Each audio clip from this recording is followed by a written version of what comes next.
Bonjour à tous, merci de la confiance. Vous savez, la première chaîne YouTube à travers les mondes télé, Chango. Vous en êtes mingi, vous avez un bino, entretien et aller l'autre et un bipo nabino. Partin n'a pas perdu les élections, il a gagné les élections. Boye bisa bango bati kapeli seki.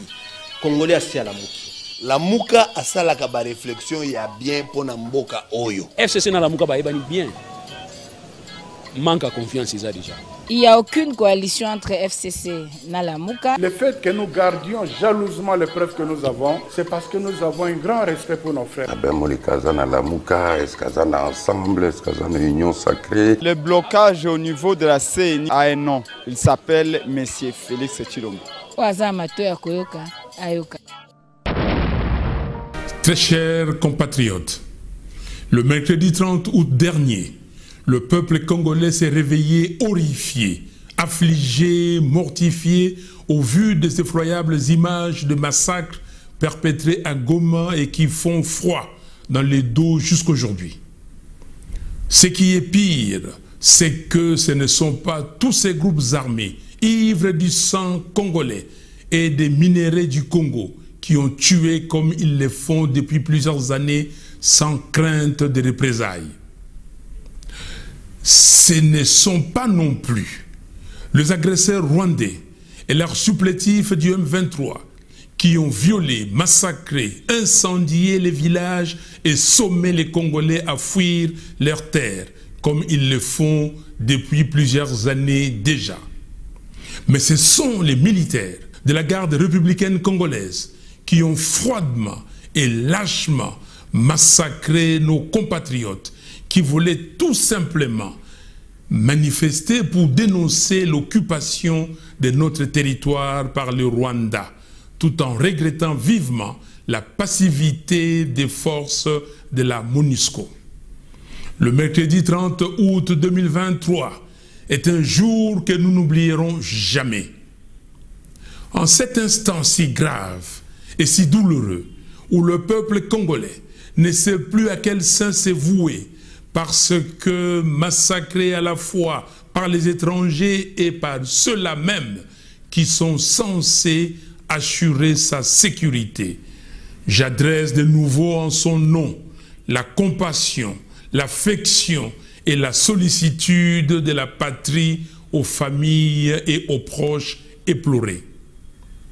À partir d'aujourd'hui, le monde doit savoir que le peuple congolais est en danger des morts. Le sang et les larmes des Congolais ont trop coulé. Le Conseil de sécurité des Nations Unies est obligé de prendre des mesures énergiques. Car comment voulez-vous qu'il en soit autrement quand le pouvoir tue comme des chiens les populations qu'il est censé protéger? L'ONU doit aujourd'hui prendre des mesures aussi radicales que décisives afin de retirer la MONUSCO et envoyer une autre mission avec des forces combattantes pour restaurer la paix au Congo. Aussi, les éléments de l'East Africa Community doivent quitter le sol congolais car certains de ses membres sont la cause de la déstabilisation du Congo. Je l'ai dit et j'insiste, le Conseil de sécurité des Nations Unies a un devoir d'action. Agir aujourd'hui puissamment dans les Grands Kivu et en Ituri contre toutes ces barbaries sans nom, c'est être fidèle aux prescrits du chapitre 7 de la Charte des Nations Unies. Et se conformer à cette charte, c'est être fidèle à la raison d'être de l'Organisation des Nations Unies. Très chers compatriotes, 5 ans après le plus grand hold-up électoral africain du siècle, notre pays va très mal et rien ne marche. Quand on voit la légèreté avec laquelle les institutions de l'État regardent tous les signaux qui assombrissent le ciel de notre patrie et qui risquent de conduire le pays à un chaos aux conséquences incalculables, comment ne pas faire le constat que le Congo est miné au sommet de l'État par des forces centrifuges qui travaillent à sa balkanisation. Là où les Congolais espèrent un processus qui va sauver la patrie en danger, les ennemis de la République concoctent une logique électorale qui parie fondamentalement sur la tricherie. Congolaises et Congolais, surtout, ne minimisons pas les enjeux des élections constitutionnellement prévues pour la fin de cette année 2023. Toutes les stratégies que développe Félix Tshisekedi et ses acolytes de l'Union sacrée n'ont en réalité qu'un seul but: vider de son sens cette expression qui hante leur conscience depuis 2018, à savoir la vérité des urnes. Au-delà de tout, j'aimerais tout de même prodiguer un conseil à M. Félix Tshisekedi. Prenez la mesure de la gravité de la situation et arrêtez de jouer avec le feu. Le moment vous est venu de regarder en face la vraie nature des souffrances que vous infligez au peuple congolais. Car on ne joue pas impunément et trop longtemps avec un peuple et son destin. En effet, toutes les magouilles politiques et toutes les démagogies sont appelées un jour ou l'autre à se briser devant la colère populaire et les sursauts patriotiques du peuple. Depuis 1960, jamais les défis que le Congo doit relever n'avaient touché aussi profondément ce que nous sommes et ce que nous voulons devenir. Très chers compatriotes, le chef des confessions religieuses et particulièrement la conférence épiscopale du Congo ainsi que les autorités spirituelles de l'Église du Christ au Congo ont compris que ce qui couvre dans notre pays, c'est un chaos général aux conséquences apocalyptiques. Aussi, à corps et à cri, ils ont demandé l'audit du fichier électoral.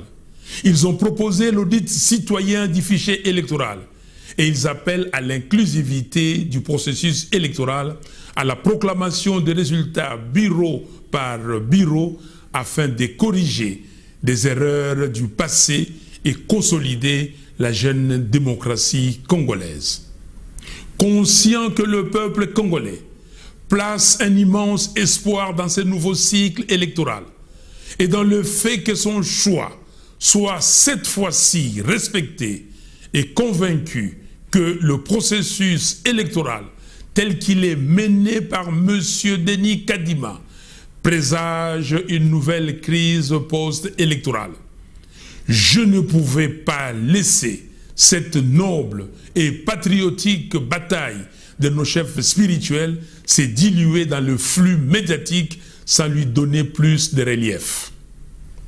Voilà pourquoi je prends la parole aujourd'hui pour féliciter et remercier chaleureusement les églises catholiques et protestantes, sans oublier certains partenaires internationaux du Congo qui ont rejoint cette bataille pour un processus électoral transparent et crédible. Au nom du peuple congolais qui souffre en espérant que les élections apportent au pays la paix, le relèvement social et la prospérité de l'économie nationale, je salue les combats de l'Église catholique et de l'Église du Christ au Congo pour la recherche de la cohésion sociale comme gage d'un processus électoral sain et extincteur des périls qui menacent la survie de notre pays.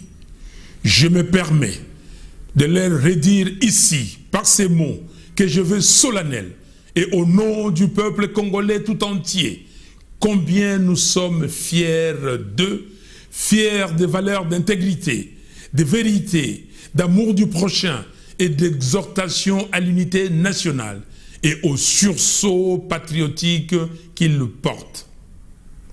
J'ai entendu leur appel et celui du peuple congolais. J'invite le militant des partis politiques, les syndicats, les étudiants, les associations de la société civile et les activistes des mouvements citoyens à se faire l'écho de ces messages de remerciement et d'encouragement aux chefs de nos confessions religieuses afin que leur combat gagne en puissance d'imposition d'un processus électoral sain, inclusif, transparent et crédible. Vive la République démocratique du Congo, une, indivisible, en paix et en prospérité économique. Que Dieu bénisse les Congos. Je vous remercie.